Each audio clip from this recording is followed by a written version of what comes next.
He thought he had put this scandal behind him by saying, I knew nothing about this at all.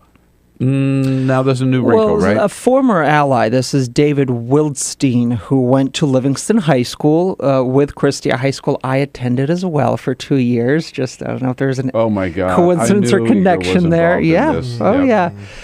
Now claiming he resigned last year when the scandal kind of popped open because he was one of the aides who orchestrated the traffic jam. He's the one who got the email from Bridget Ann Kelly saying time for some traffic problems in Fort Lee. Right. So he hasn't spoken to the Senate committee, the state Senate committee investigating any of this. He pledged the 5th.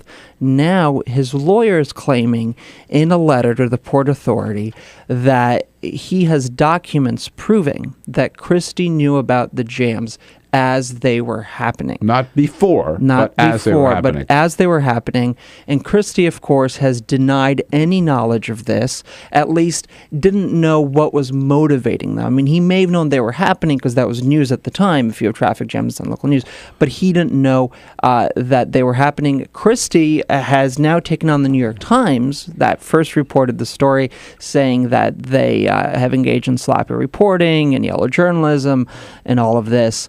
And so now it's an open question of what do these documents say and what exactly do they prove? Christie yesterday went on the local radio in New Jersey, asked the governor to say that actually, despite what Wildstein's attorney has said, Christie insists nothing has changed. Before these lanes were closed, I knew nothing about it. I didn't plan it. I didn't authorize it. I didn't approve it. I knew nothing about it.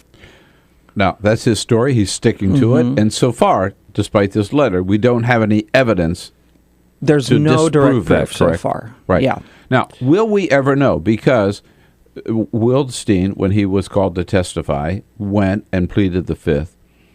Yesterday, documents were due from the subpoenas. They all had to be turned in yesterday.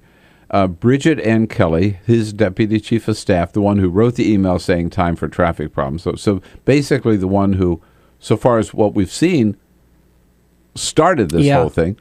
She said yesterday she was not going to release any documents. She was taking the 5th and demanding that under the Fourth Amendment, she also has the right of privacy, and they ought to leave her alone. So if these people don't testify, and it's their right not to testify, right, we may never get to the bottom of this? We may not. I mean, politically, the damage has already been done. This is just scandal 1 of, 4 that Christie's now facing. And Wildstein, we should point out, is in search of a plea bargain.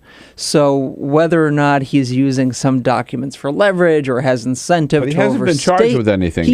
He hasn't, but he's trying to make a deal. So, so far, I think, obviously, if there were these damning documents, I think eventually they're going to come out because there's great political motivation from Democrats and from Christie opponents to kind of get this out. As you say, he's an ambitious guy, and people want to kind of pull back on that ambition. So I think if there's something very damning, I think sooner or later, given that there's this kind of blue panel investigating this whole thing, eventually it's going to come out. You've got the state legislature investigating the U.S. attorney up there, at least with a preliminary investigation. But Christie insisted yesterday he can't wait for these investigations to be over to clear his name. I think he's still a long way away from that.